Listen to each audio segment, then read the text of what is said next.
All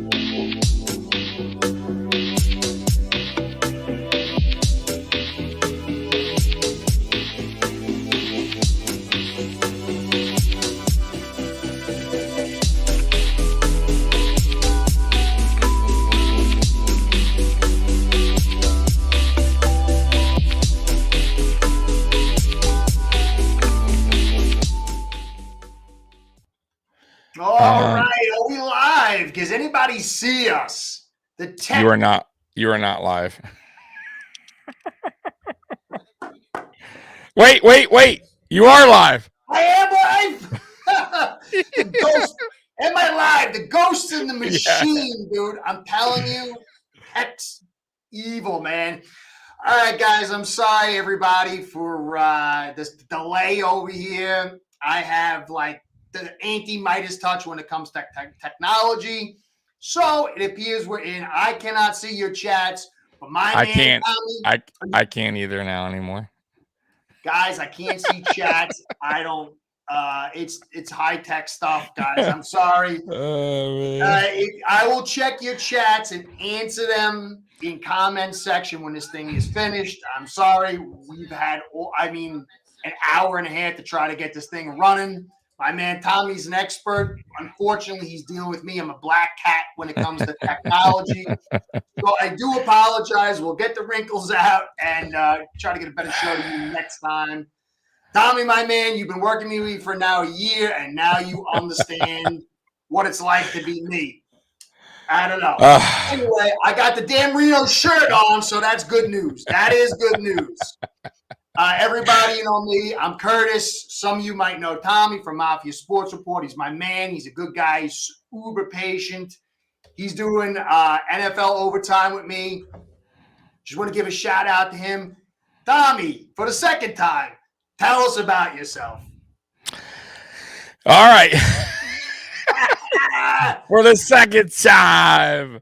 My name's Tommy from the Mafia Sports Report. It is very frustrating. I cannot see your guys' chats and we cannot reply because that is part of the show. And that's what makes it fun. I apologize, guys. I do. We are live though. I do see chats coming through. But anyways, my name's Tommy from Mafia Sports Report. I cover the Buffalo Bills. I also do other stuff on my podcast, on my channel that is such like wrestling. We have a show on Tuesday called Nuclear Heatwave Wrestling Podcast. I also have Rally Towel Sports on Wednesday, which they cover everything from NBA, MLB, NFL, and they're actually Bengals and Browns fans. So they cover pretty much everything. And then Friday, I do a Friday night NFL overtime with you on my channel and your channel moving forward. If we can ever figure this thing out. Like, I don't know. This is the weirdest thing ever. Guys, I swear to you. Dude, it is me. I've never had a problem. And this is why I tell you guys, if you're going to do this, like, practice ahead of time because you're going to hit some bumps in the road. And Curtis is going through those bumps in the road, unfortunately. And I'm trying to help as much as I can. So it is what it is, but we'll get it. Wait, I see the chat. Yeah, that's me, but it won't. You can't see it. We can't physically. Randy, are you Randy? I'm not Randy. Oh, do you see chats now coming through? All right. All right, so let's highlight that chat. Let's see. Hold on. We have no access. Power over here. Thank you. Hey-o. In the last chat before I got X'd out, Jethro C was coming to support me, and he was recovering from soft tissue sarcoma, and he was like, "I'm so happy to be here." I highlighted his chat, and now he's not here. I feel bad, but Jethro C, thank you, brother. If you come back and you catch me, hey Scott, man, sorry guys, this is tech stuff. It's crazy. I appreciate your patience. I'll get it ironed out next time. Anyway, Tommy. Yeah. So, anyways, I met you obviously a year ago. I met Curtis a year ago, and we collabed. He came on my live show a couple times, live podcast. And it's been awesome, man. I've been awesome dealing with you and being friends with you and showing you the ropes of this live game, which Welcome. You didn't teach me this one, though. I have no idea. I have no idea what happened. I'll be real with you. I don't know. But either way, we're here now, and that's all that matters. And we're talking football. Captain D is probably in the building. He said he was waiting for us. Like, what happened? I said, this is why, my friend, that I need to show you how it works. Oh, you ain't kidding. That's the hardest part, man.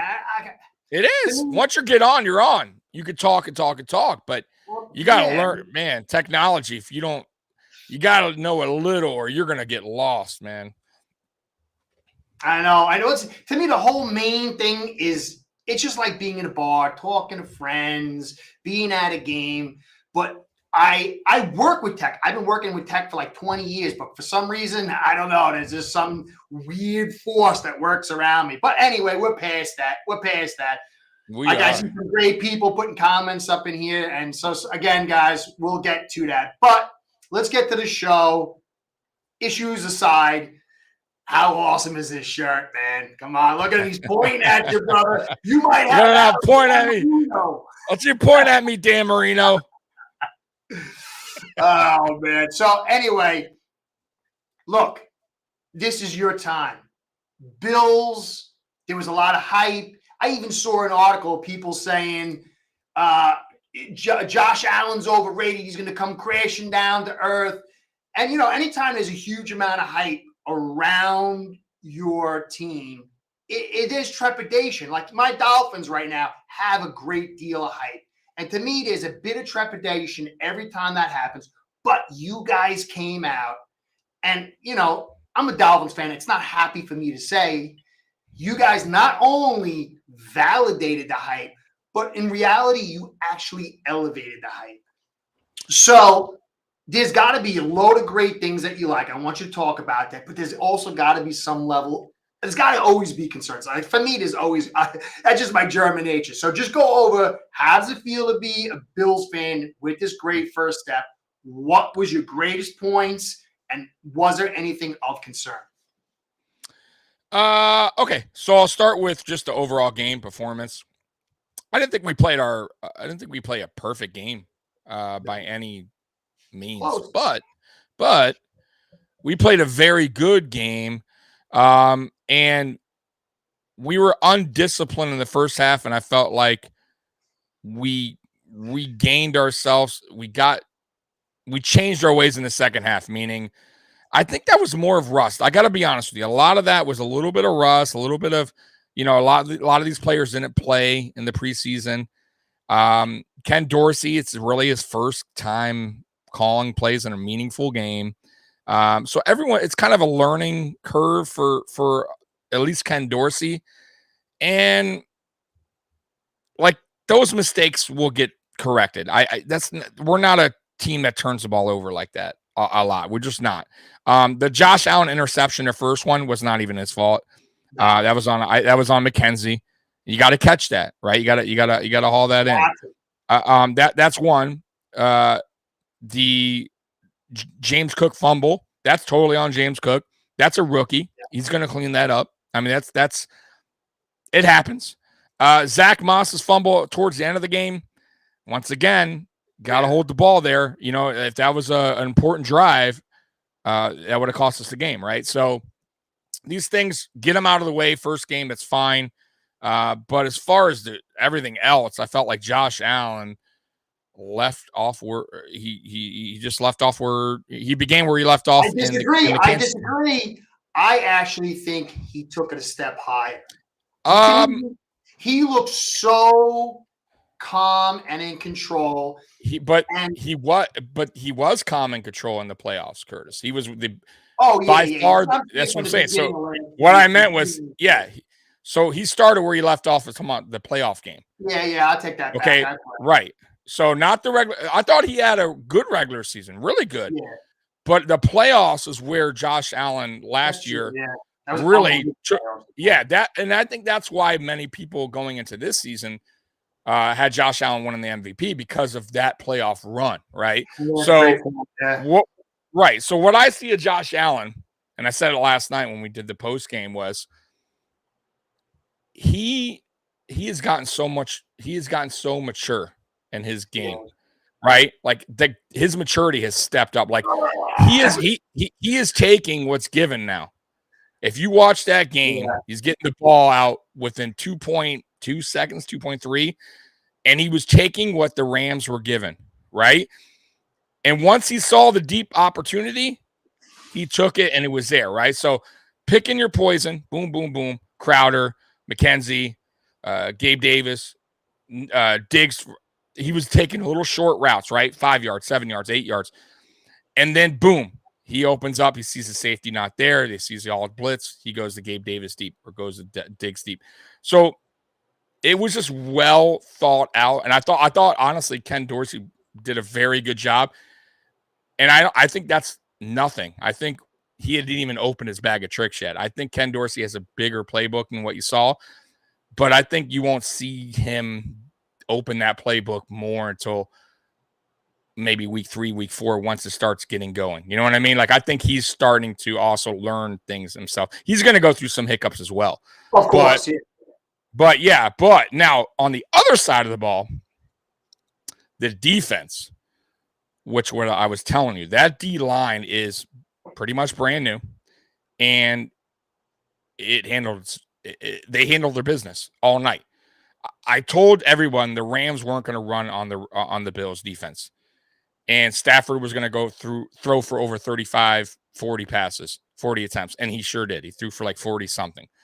And Stafford, I believe, was tied for interceptions last year. I said he was going to have 2 or 3 this game. He sure did. I think he had 3. He didn't look right. He didn't look right. So he had he didn't look right when you have Von Miller and everybody else. The O-line. He was missing some. That one play that was the out. Remember that one out he threw for the pick? That was terrible. That was bad. It was. But you know, you got to remember too, he's getting flustered. He's starting to feel the pressure. As a quarterback, you start to get rid of the ball a little earlier. You start to make a little bit of mistakes at the end there. So I thought in the beginning, he wasn't so bad, but you could see as the game went on, it was getting to him. The pressure was getting to him. He was getting rid of the ball a little earlier. Yeah. So overall, I mean, honestly, I thought we played a good game. I didn't think we played a great game, but defensively was where it was at for me. They just had no shot against the D line. And yeah, man, I mean, 10 points, Curtis. They scored 10 in the first half. By the way, we gave them those points because it was a bad kickoff, which is super rare by Bass. So they had the ball at the 40. That was their only touchdown drive. Okay. Then we had a turnover, which was Cook, I believe. And then they had the 3 points on a field goal at the end there. We had a turnover. I think maybe it was Allen's interception. That was it, though. So it was kind of just on us. We should have, honestly, Curtis, that game should have been in the 40s. I'll be real with you. I don't know if they even scored a touchdown if it wasn't for our errors. But either way, we cleaned it up. We came out the second half, and we beat them by 21. I mean, what more can I tell you? I mean, but there wasn't much. Honestly, there wasn't much nitpicking for me. I think Christian Benford starting was a little surprise. But I told you about him. Yeah, it was a surprise. Yeah, but I did tell you he was a surprise in camp. And I always say, don't get too hyped up about what you hear that's going on in OTAs and camp. But once he started in preseason, he carried that camp talk to preseason games. I said, wow, this guy, he may be the real deal, right? Because you can find those guys later in the round. You never know. The thing is, with Bean, I mean, you had I can't remember. My brain's a little fried from flustered from all those things. But you got the 7th round pick. He was playing most of the night, and then you got Benford. He's a 6th round pick playing most of the night, and then Elam came in later, and he's your 1st round pick. Yeah, but you're gonna see. But Elam played good too. You're gonna see this is what I think they're gonna do. So you got to remember, Dane Jackson is playing very well. He was I believe 2 years ago our pick, if I'm not mistaken. He's only getting better. And when Trey comes back, how I see it is I have a feeling this year at least, I think Benford and Elam will be rotating. So I think like moving forward, you're going to see them both on the field. I don't think it's so much that Benford took his job. I just think that's what Leslie. No. I think that's what Leslie Frazier is comfortable with right now, kind of rotating. Scott said he goes, Benford plays better zone. He was more physical. He plays better zone. You guys were running zone most of the night. You weren't bringing blitzes. And so Elam will come in and he'll play a little bit more man depending on what you think. And it's game by game. It's going to be. That's what I'm saying. Listen, all we know, Elam gets to start next week against Titans. It's all going to be about game strategy. Leslie Frazier is brilliant at strategy, at defense strategy. So, but yeah, man, there wasn't. I'll be honest, there wasn't a lot to nitpick except for the turnovers. Like there wasn't much I hated, or I looked at him like, oh man, like that was bad. I will say this though. They got to give Singletary the ball a little bit more. Like, I didn't I tell you? I told you Singletary, for as much as you like Zach Moss, he doesn't have the same vision as Devin Singletary. He doesn't have the same elusiveness as Devin Singletary.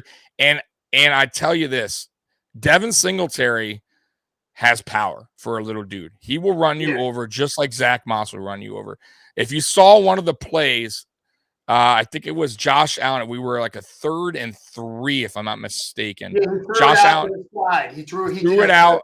Yeah, and they panned over to the coach, McDermott, and he was so hype because he loves the effort. Like he loves those kind of plays because he got the extra 2 or 3 yards that was needed. Like, so. This is the thing. If you notice, though, I'll add some nitpicking. Okay? Yeah, go ahead. Yeah. To me, one thing I didn't like, I thought if you look at the first half, they were heavy passing, a lot of like draws and perimeter stuff. And then in the second half, they kind of let him go under center a little bit more. They had a few inside zone runs. They went more to the run. I didn't like that they started running Josh Allen more. Just from the outside, it feels like with Dable and now with Dorsey, when things get a little tight, and they're a little concerned, they go to the Allen well very heavy. And I just, I'm gonna play a video of the shots he took. And I did it in my podcast, my post-game podcast. He took some really hard shots to his head. There was one on a sack. There was a couple where he was being held up and the safety came in, put helmet to helmet on him. That head rang against the floor a couple of times too many. And I just personally felt a little more inside zone, be a little more patient, let the running backs take that beating, and kind of, let Josh Allen play out the game without having to sacrifice his body so early.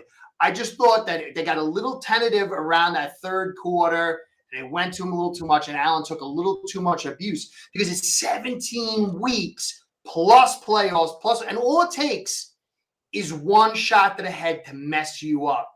And being a quarterback's not like being a running back. Dude, I took so many shots to the head as a running back, but it was like okay because it's an instinctual position.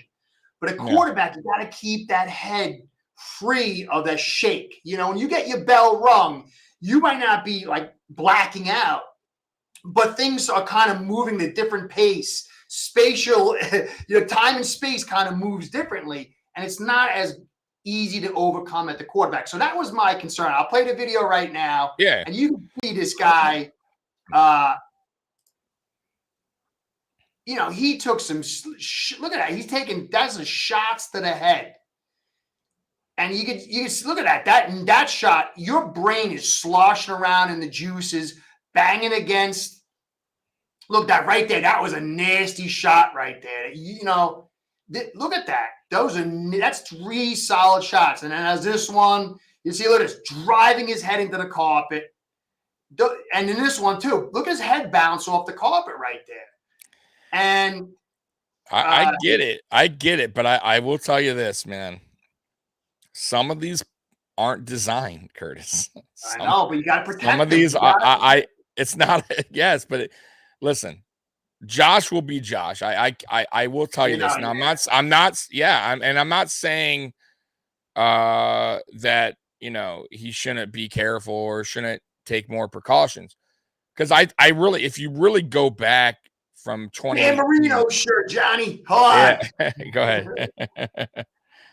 If you go back, yeah. Dude, man, that's my Dan Marino high-tech graphic shirt, brother. I love it. Love it. Yeah. But if you go back to his early years, he was very, he did not care. He didn't slide much. He took a lot of hits. If you watch now, I would say starting from 2020, he's starting to get out of bounds more when he's on the sideline. He's starting to slide a little bit more. However, Josh, when I mean about Josh will be Josh is when there's 2 yards to pick up, he's just going to do it. Like there's, he's a football player, and I know it sucks. And I hear what you're saying, but at the same time, for instance, let's say there's an RPO. And I really do wish he would trust Singletary a little bit more, but Josh just wants the ball. Like he has the option to give it up, but I would say if I'm a defense, I'm playing the Josh Allen RPO. I'm not even going after the running back because he pretty much takes the ball every single time. And that's his decision. It's ultimately his decision. That touchdown that you saw where you said that was him. That wasn't design. He took off. And trust me, Ken Dorsey, former quarterback, if anyone knows the position and knows that you can't be taking those hits, it's Ken Dorsey. This isn't Brian Dable. Now, if you notice this game too, there wasn't a lot of quarterback draw designs. That was Dable. Dable did that so much, and I hated it. Allen is best when he's just doing it to be honest with you, it's not a design play. Right. Gets the most yards out of it. Last year. Yeah, so I'm honestly, I know that seems concerning, the hits he's taken, but you're never going to stop. I'm going to tell you that now. He's not going to stop that physical type. No, you don't want to stop it, but as a coach, like you're up 31-10 and you're calling a play action rollout, putting him in a position to run the football. What I'm saying is if there's certain games where he does not, if you're ahead, you're controlling the team. I'm just saying as an offensive coordinator, if I was the offensive coordinator, I'm thinking always long game. And the more I take the ball out of his hands to actually choose to run it, the less chances he's going into that lottery. So if you let him just run the football and not give him, you want him to be Allen because that's what makes him unique. Unique. Yeah. But you want to save that for critical situations and limit it because every single time that melon hits the ground, it also not only do you are concerned about the initial concussion, but you're stacking up blows. And this guy is a very smart dude. That was the very first thing that made me like him. In the Senior Bowl, he was getting mocked on by the like reporter announcer guy, and he was like cut into him with side jabs. And Allen was able to be confident enough in himself and courteous enough to turn it around and give him a zinger back. And I said, this guy is really smart. And when he gets to 30, 31, 32, he's got the capabilities to be a pocket passer that only runs when he can. Look at Steve Young. His intelligence started diminishing with all the shots. You could see him after he retired. He was like, I'm Steve Young. And you could tell these concussions lowered him. And Josh Allen's a guy who could play till he's 40 because he's not just a big guy. But anyway, I don't want to go too long on that. Yeah. Cover some I hear you. I think I do think though it'll be game by game. I don't think he's definitely going to have less carries than he did last year. I can almost promise you, and to an extent, I agree.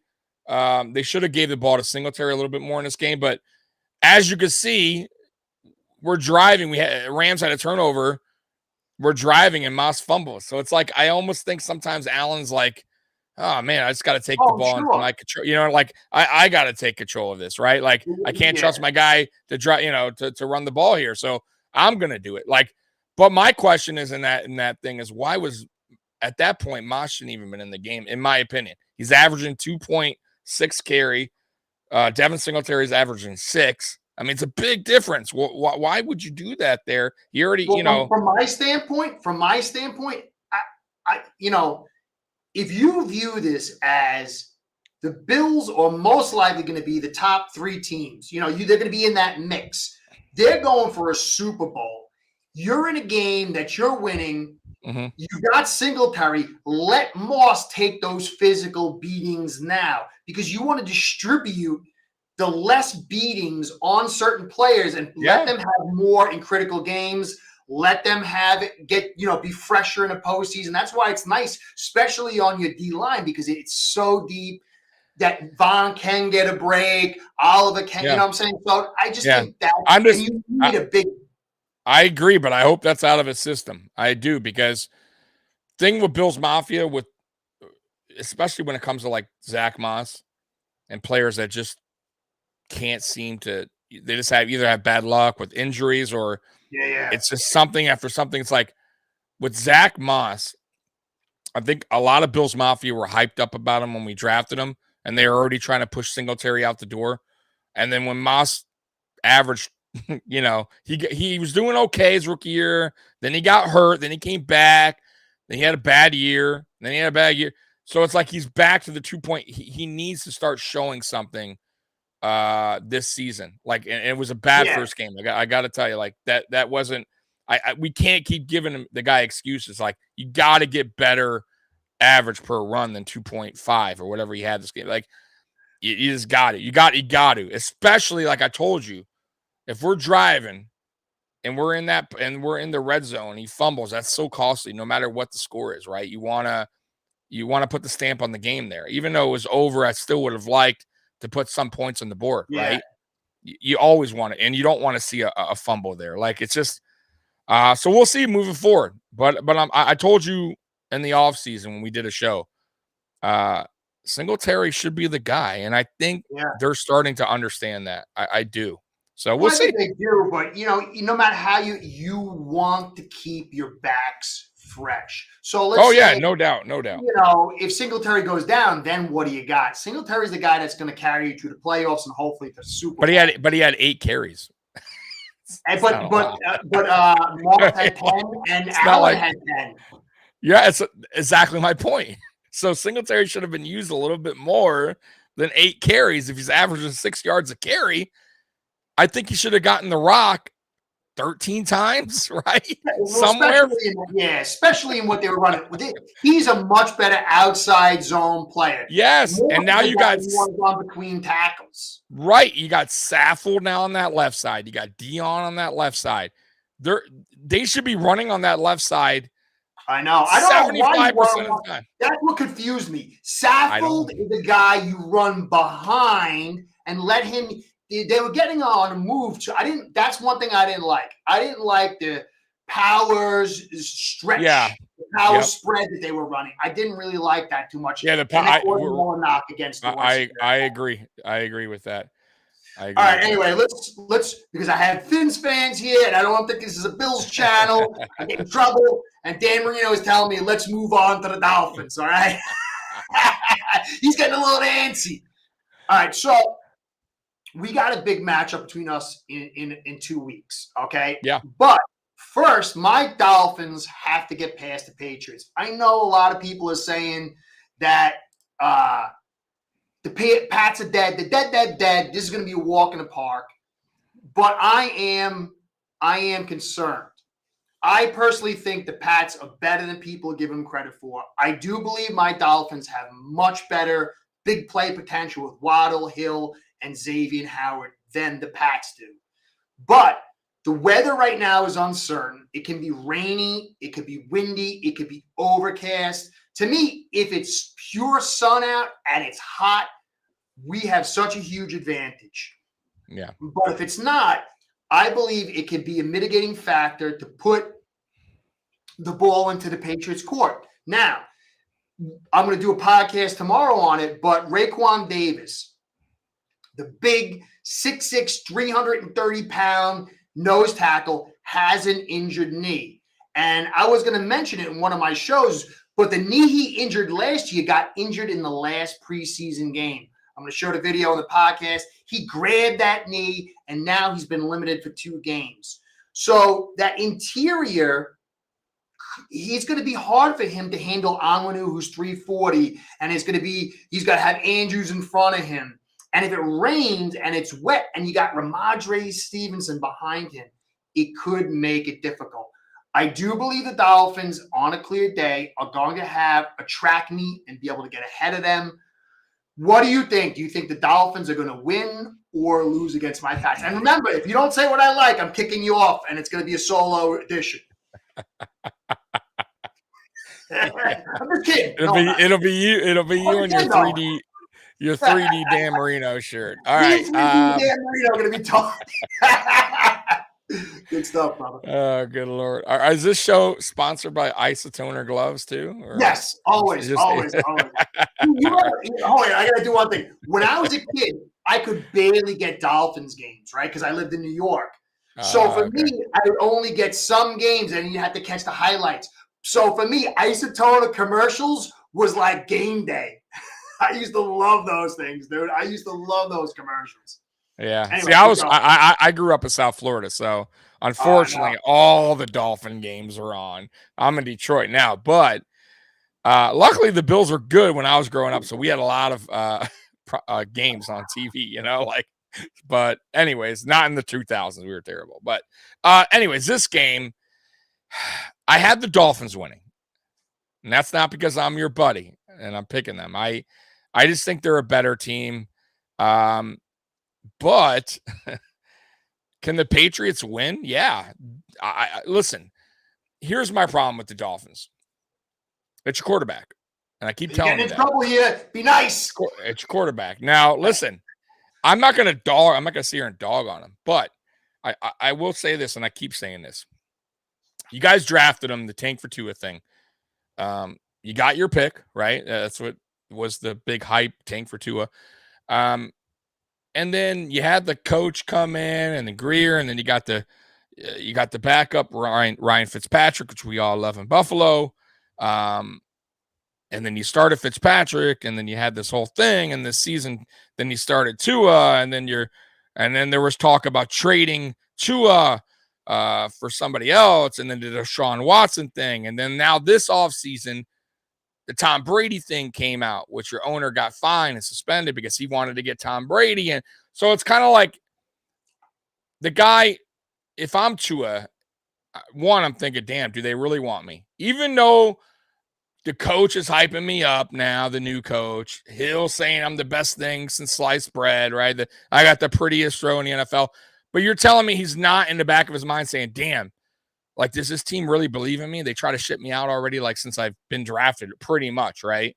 That's one. Two, he's been injured since high school. It, like, follows his career. Can he stay healthy, right? Can he give you a full season, right? And three, it just seems like when he goes off his first reads, he gets a little flustered. Now, will that change this year? Will he get better going on? What is it? He's going on his third year, correct? Mistake me if I'm wrong. Okay. This is the year for him. I got to be honest with you, Dolphin fans. I think if he gets injured again, or he just has a bad season or mediocre, I think the Dolphins are going to move on. I truly believe that. But yeah, it really lies on him. And then you got to go on the other side with the Patriots. Their situation is a mess. I got to be honest with you. Bill Belichick not bringing an offensive coordinator and making Joe Judge and the other guy with the pencil on his what's his name from the Lions, their old coach, their defensive coach and offensive coordinator, Joe Judge, who I think was a special teams coach, splitting coordinator position. So you have Mac Jones, who's, to me, honest with you, is more of a system quarterback. Well, guess what? That system left the building. And now he's working with two guys that are, once again, kind of like the Dolphins from last year, two coordinators with a tug of rope, right? So is he still a system quarterback? He's in a totally different system now. And what is the system? I have no idea. So I think that's going to hurt Mac Jones. And that's why I'm leaning more towards you guys on this game. But I will say, man, the Patriots and Bill Belichick's defense, he seems to know what he's doing. He seems to play very good against younger, inexperienced quarterbacks. And will this be a game where he gets after Tua and Tua gets flustered and makes some mistakes? I don't think so. I think this game's going to be like from last year. I think it's going to be a little bit back and forth defensively because you guys got a good defense. I do believe that. I like your corners a lot. I think it's going to be a back and forth through 3 quarters. I'll get there. Don't worry, brother. No. Yeah, through 3 quarters. And I think the Dolphins will get a takeaway late somewhere in the late fourth quarter. And I think you guys wind up winning by I'm going to say 7 points, 3 or 7 points. I have you guys winning on a late turnover by the Patriots, just like last year. It's going to be, I'm telling you now, listen, I told you how the Bills game is going to go. I told you 34-16. I was really close. I think your Dolphins score is going to be somewhere in the 20s. And I'm going to say, if I had to do a score prediction while I'm on here, I'm going to say 24-21 Dolphins win. I think it's 20, around that 20 score, low 20s. Yeah, and I think it's going to come down to a field goal at the end. I think that's if the conditions are conducive, if Davis is healthy enough to play, I do see the Miami winning a close one. Yeah, but I could see it going either way. To me, the concern is the rain, the lack of heat, wind. And if Davis is injured, because he's 6'6", and that you look at what happened to his knee. I'm gonna, like I said, I was gonna put the video up here. Okay. I forgot to snatch it. He grabbed that knee right off the bat. And when you're a tall guy like that, and you're dealing with smaller guys, you already have a lack of leverage, and that knee being unstable, being weak, is going to cause you to move. You're not going to be able to be as stable. And with the zone stretch, he already gets moved anyway because he kind of lacks leverage. He's much better against inside zone and outside zone. And so I'm concerned about Ramondre Stevenson, and I'm also concerned about their offensive line. I'm not concerned about Tua because to me, he is a system quarterback, just like Drew Brees, just like Mac Jones. It's about the system. I like both systems on both sides. I'll get to the Patriots in a second. My concern is the offensive line of the Dolphins. You saw Stafford. He won a Super Bowl with one particular offensive line. This one, he had a beat-up offensive line against a good defensive front, and he looked like garbage. Quarterbacks, running backs, receivers, they only look good when the offensive line is at least performing on an average level. And if the offensive line plays up to snuff, if a lot of fans say that, this coaching staff is going to get these young guys to play at a high level, no one's going to get injured, then I believe the Dolphins will smoke the Patriots. But I have my concerns about Jackson. I have my concerns about Eichenberg. I have my concerns about blocking tight ends. I got my concerns about depth. Does a guy go down? Yeah. Also, you got to remember too, and I'll throw this out here. You have a rookie head coach, bringing a new system in. It doesn't always kick in right away.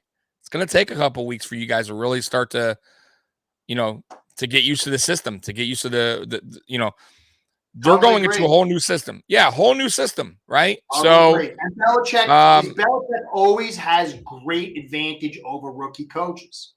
Yes, that's great. Hey, exactly.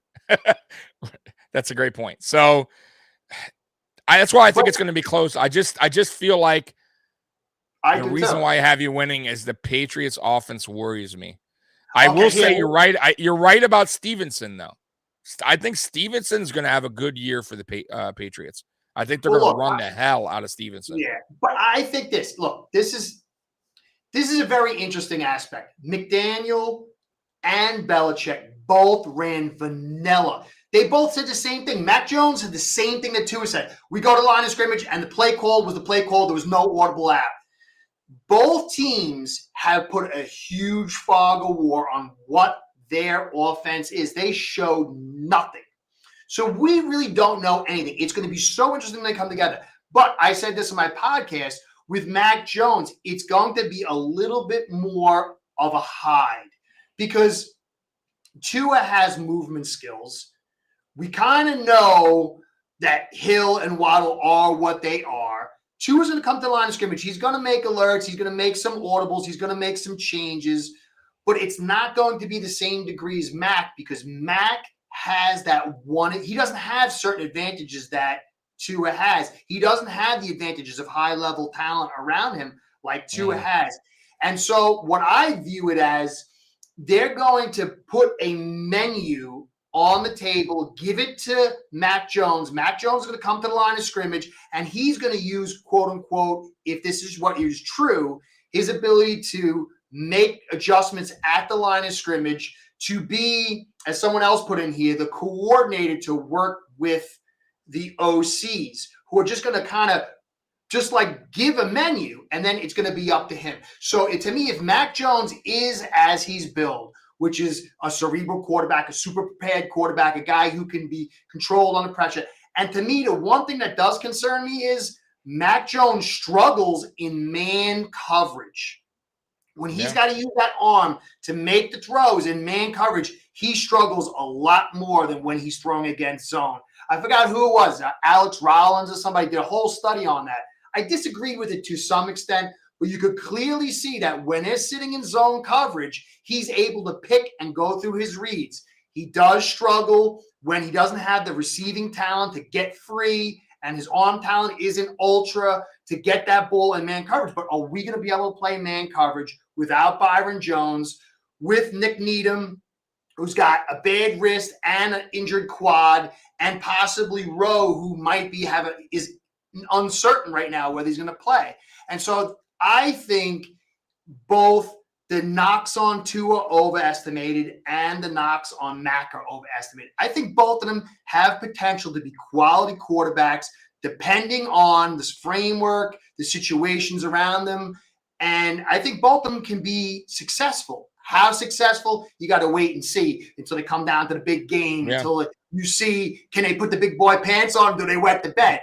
So I just think it's going to come down to the framework around them. And to me, is Cole Strange going to evaporate? Is Wynn going to lose to Phillips on a consistent basis? Then Mac's in trouble. Same thing with Tua. If Eichenberg can stand up, Jackson can stand up, and he can get – you say he can't go to his second read. If you watch, he never had the chance. He really didn't have the chance because that was an all-time terrible offensive line. So I'm kind of – I really try to play the middle of the ground and see both sides, and I think there's a lot of unknowns for both teams. I just know it's going to be close as long as the weather isn't totally sunny or it's torrential rain. If it's somewhere in the middle, just like you said, it's going to be a 7-point, 3-point game one way or the other. Yeah. I don't see it. I don't see it high scoring either. Like I said, it's going to be in the 20s. I think so, yeah. And I think so. It could go either way. It can, but I'm gonna pick the Dolphins because I just think they have. I like that. I think they have the better. I think they have the better roster. For one, to be honest with you, I think the quarterbacks are on the same level as of right now. I don't think one outshines the other, and I think the Patriots.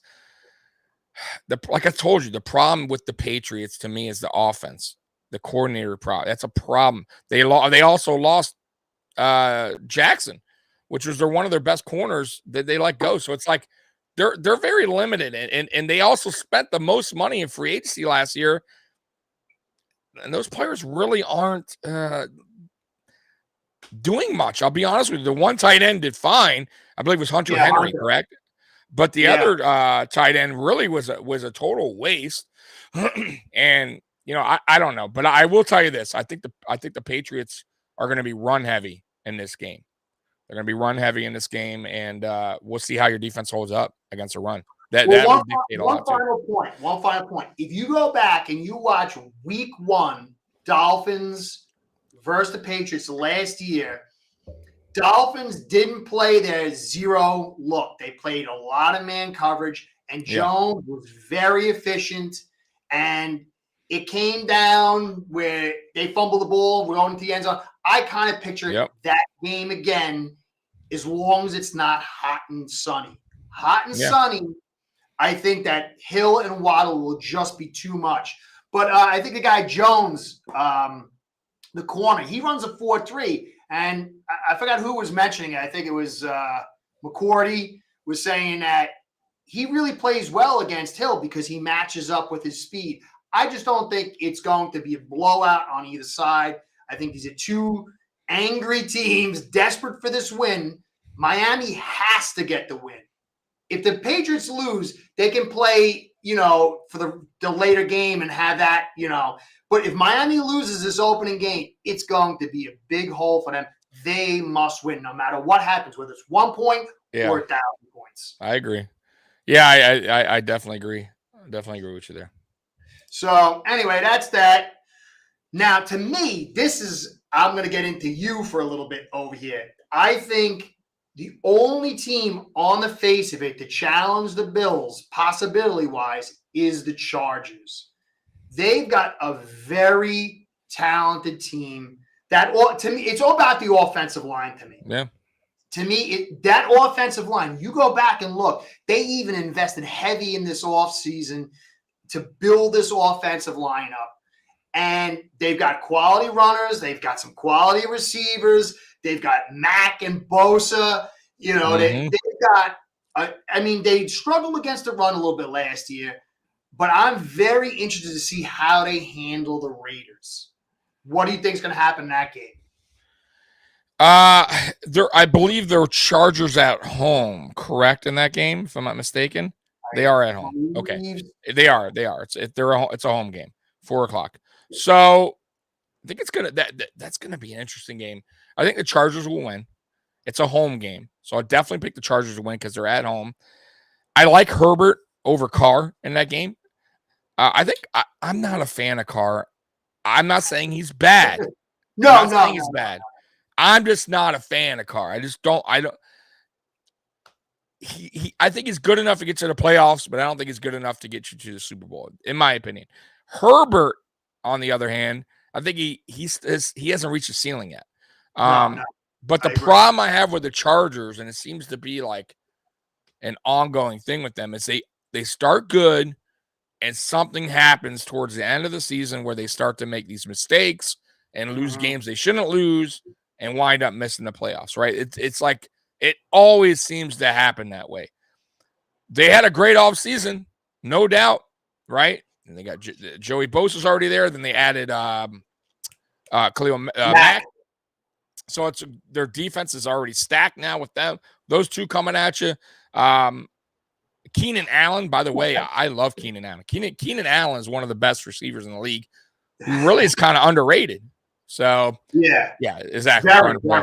Yeah, Nick G, 100%. So, but in this game, I think the Chargers wind up winning. I just think the Chargers have a lot more depth than the Raiders, in my opinion, and that's why they ultimately win. Like, I just think they match up well.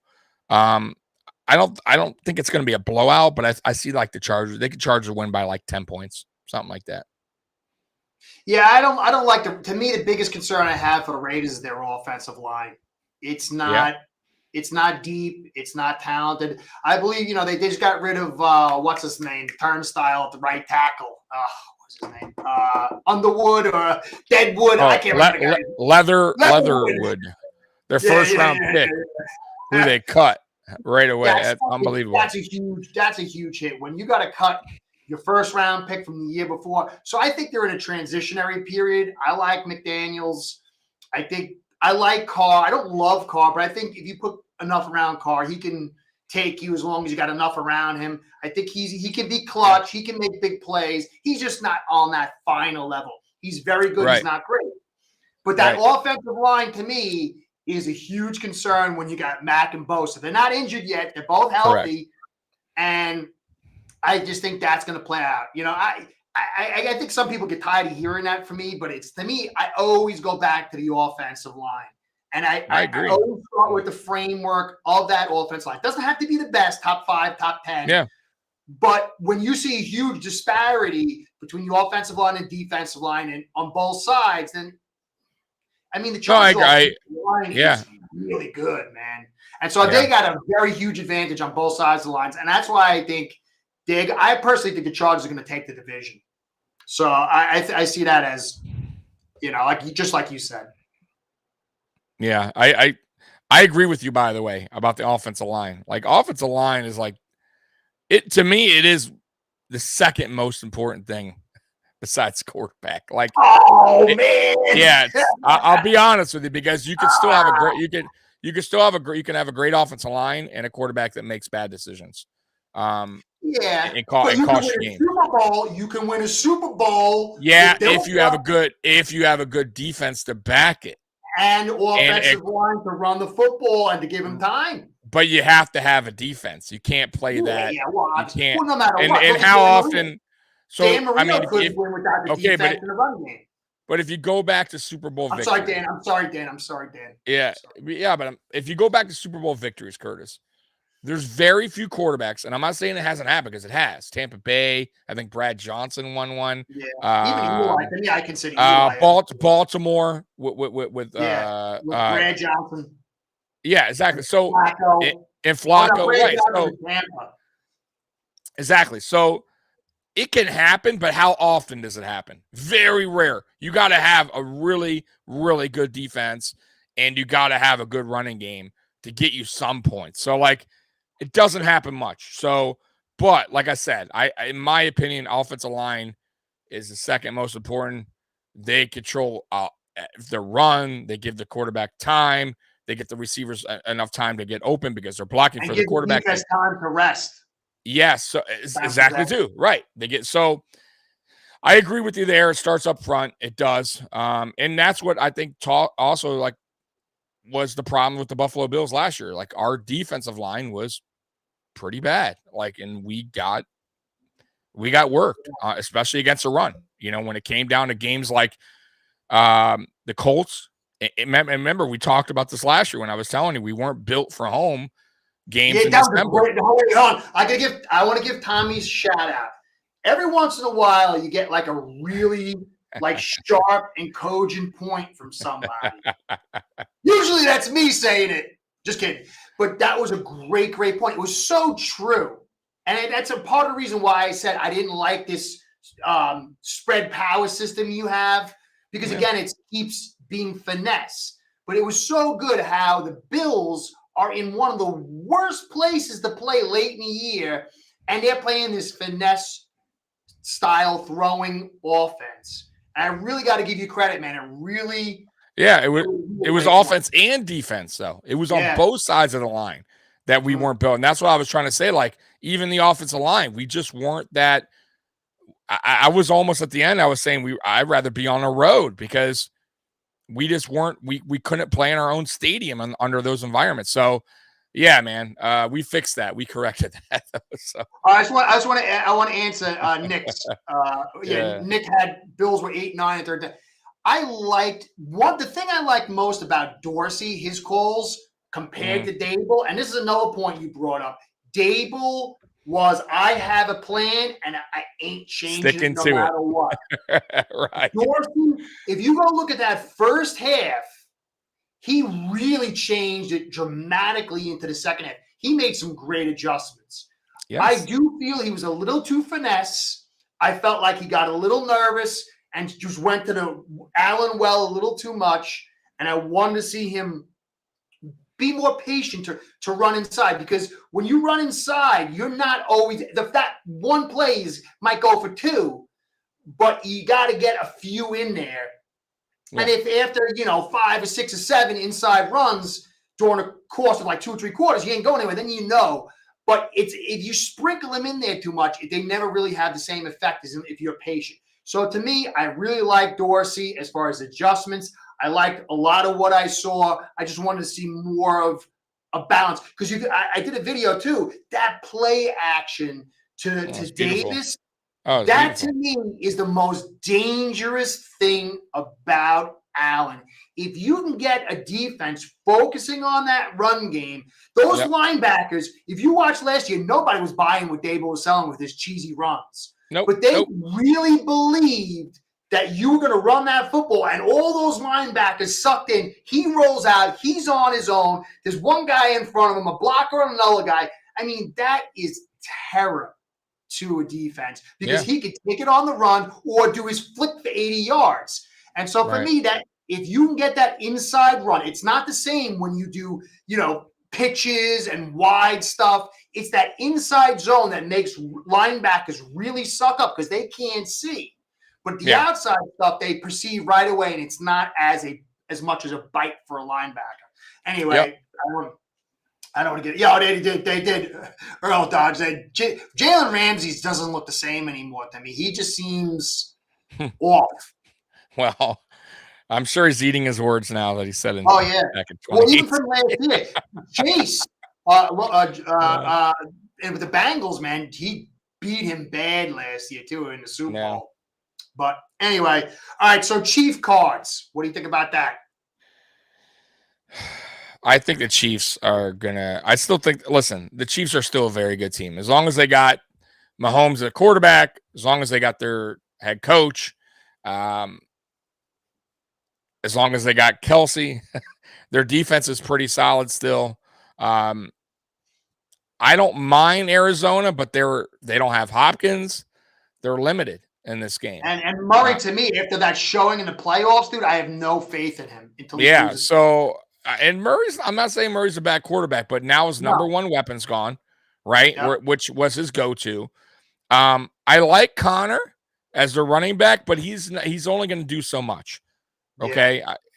So I think they're very limited versus the Chiefs.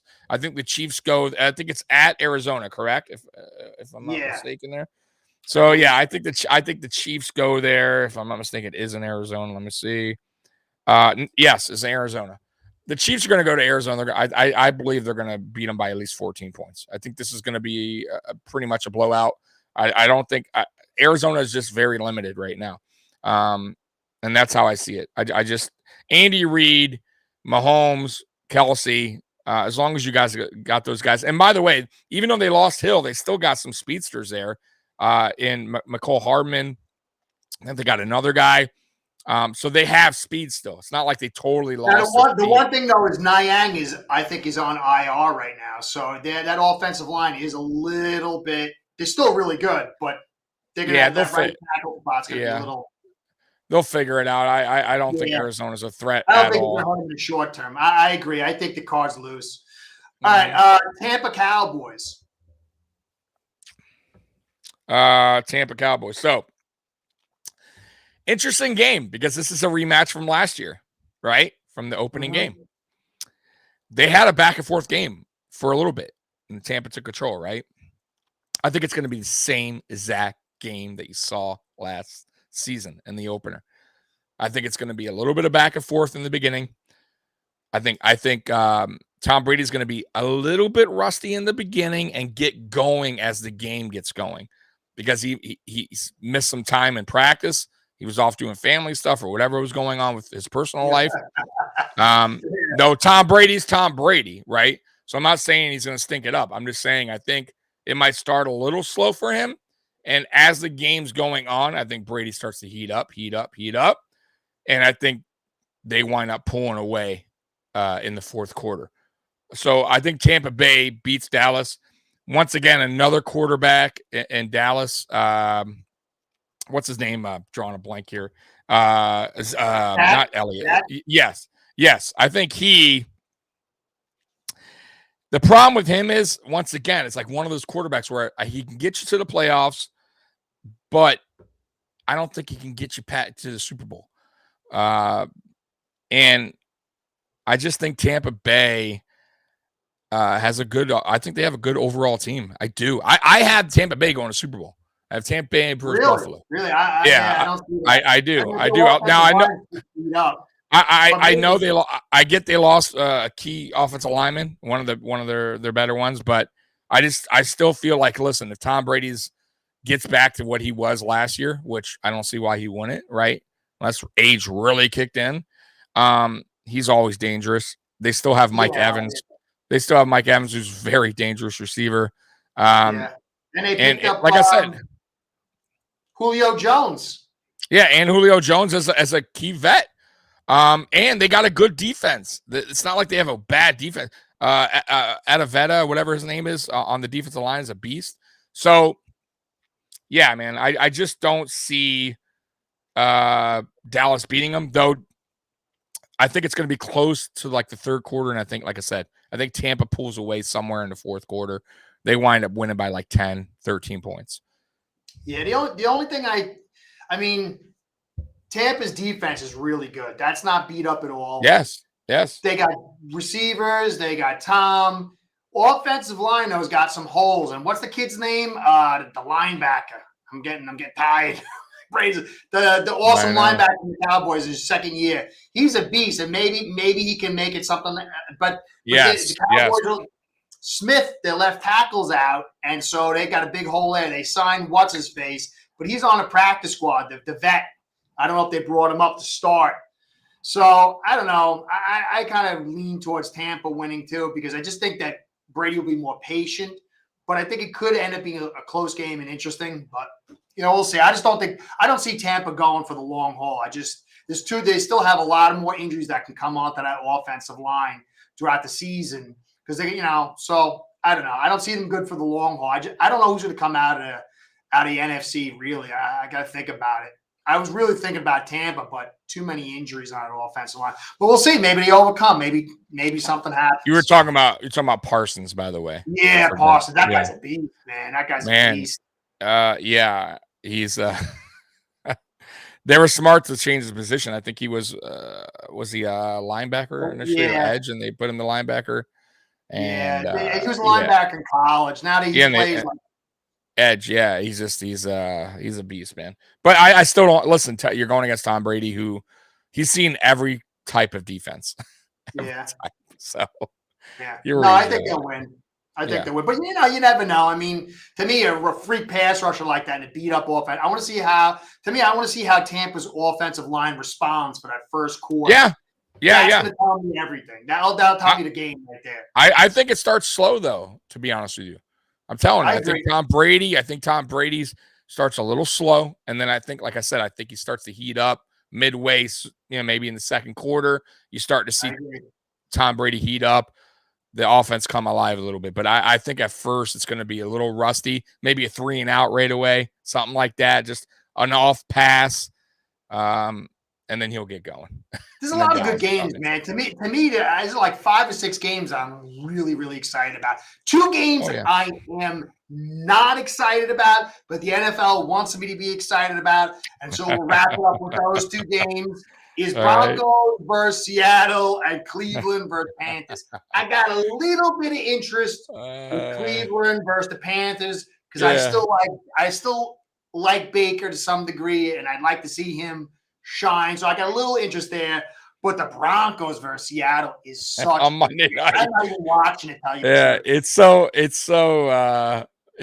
NFL is so smooth, man. How they do these games, like the Deshaun Watson that we're not going to get into, but his first game back, Houston, like they are so smooth, man.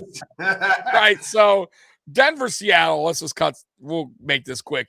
Denver's going to blow out Seattle. Like, I don't care what anyone says. I would be shocked. Yeah, I would be shocked. That's what they're doing. Now Cleveland and the Panthers kind of interesting. I won't lie. Like Baker Mayfield playing the Browns, and I think that's in Carolina. Let me check real quick. I believe it is. So it's in Carolina. So it's a home game for the Panthers. They got McCaffrey returning. Right, a healthy McCaffrey who, when healthy, he's got a shin issue already. Oh, Jesus Christ! I was just about to say, when healthy, he's one of the best. Well, we'll see, but as of now, he is playing, correct? So, when he's playing and healthy, if that's the fact, he's really good when he's healthy. Exactly. So it is an added weapon for Baker, and I think Baker really wants to prove the doubters wrong. However, Cleveland. even though they have a little quarterback issue, they still have a veteran quarterback back there, which played for you guys, right? Correct? Yeah. Brissett, correct? Brissett. Okay. So Brissett, I believe, won't ask a lot from him while they're waiting for while they're waiting for Watson. They're going to be a little bit run heavy until Watson comes, and then they'll get back to their probably a little bit more evenly even on the passing and running. But I'll tell you what, I mean, if there is some sloppy play, though, by Brissett, maybe a fumble off a snap, Carolina could win this game. They could, but I'm going to say Cleveland because I think Cleveland has a I think they have the best offensive line in the league. Their offensive line is nasty. And I just don't see Carolina getting to Brissett to make these problems happen. And they got the DN and they open up the floodgates for the running backs to run through, right? Yeah. So Chubb and Hunt, I mean, I think they're going to run over the Panthers defense because the offensive line is that good and they are very good running backs. So, and will Carolina score enough points? I don't see it happen. I think Cleveland's going to go there. They're going to win by like 10. That's how I see the game going. Something like that. 10 points, 13. Yeah. How you see it? My concern is that I'm not really sure about the Panthers' offensive line. They picked up some guys in the draft, but I don't know. I still think there's some marination needed there. And then you got McCaffrey. He's got a dinged up shin. And I mean, their defense can play good, but Cleveland just is a more talented team. They are home, and you got them. You got Earl Dodge, the Mayfield factor. So maybe. I mean, I think he might have actually made me a little interested to watch the game. I think somehow you might have perked something up in me, man. So I'm definitely not watching that Seattle game. I'm not. I'm going to be doing podcasts and studying all the film that night. But I actually might catch this one for a little bit and check it out. So normally when I watch my games on, let's say they're on a Sunday, which your game's on a Sunday, I normally go to Red Zone. For instance, my team's already done playing for the week. I have a tough time watching like a particular game if it's not my team. Red Zone does it for me. You get what I mean? Now, it doesn't do so when your game's over, you just watch a specific game. You don't go to Red Zone where you can go to my multiple. wife hates it. She likes it now that I get like a little money doing it, but I'm like a type A and type B personality. There's some things, dude, I don't even know, like I don't pay any attention to. I could care less about something. But if it's my interest, I had this like German mindset. Like when I watch I'm screwed. I hate it because I have the NFL package. I don't watch games anymore like I used to because all I do is hit rewind, pause, every play from a live game. I just keep rewatching that same play 4 or 5 times. Then I go to the second play and rewatch it. And so when I can't help it. I can't help but do it. So when I watch another team, I do the same thing. Not as much. Like I'll watch every game that the Dolphins play. I watch probably 10 to 15 times, and I watch certain plays maybe 2 or 3 times on a couple of those viewings. And so for me, if I go to Red Zone, I know the macro. But to me, the macro is created by the micro. And I can't really get a true understanding. I mean, I can get a general understanding. But if I'm really trying to do a podcast for a team, I have to watch.